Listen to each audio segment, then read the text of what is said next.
বাবা হ্যাঁ বলো বাবা। বাবা এই বাড়িটার মাথায় ডোম কেন? ওটা কি? ওটা বাড়ি না বাবা, ওটা হলো মসজিদ, আল্লাহর ঘর। আল্লাহর ঘর মানে? মানে যেখানে আমরা নামাজ পড়ি, আল্লাহর সাথে কথা বলি। এটাই মুসলমানদের জন্য সবচেয়ে পবিত্র জায়গা। ও, আমি তো জানতাম না। এত সুন্দর কেন বানানো? আল্লাহ আমাদের এত কিছু দিয়েছেন, শ্বাস, খাবার, মা বাবা, তুমিও। তাই আমরা আল্লাহর কাছে কৃতজ্ঞতা জানাতে যাই মসজিদে। মসজিদ যেন হয় শান্তির জায়গা। বাবা, আমি কি ভেতরে যেতে পারি? অবশ্যই। চলো, আগে জুতো খুলে অজু করি। মসজিদে চোকার আগে পরিষ্কার থাকা খুব জরুরি। ঠিক আছে, আমি আল্লাহকে ধন্যবাদ দিব, ঠিক তুমি যেভাবে দিবা। এই জন্যই তো বলি, তুমিই আমার গর্ব।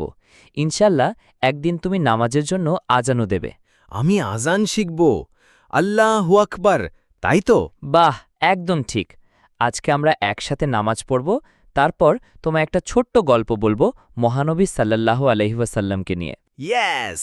মসজিদ, নামাজ আর গল্প, আমার সেরা দিন।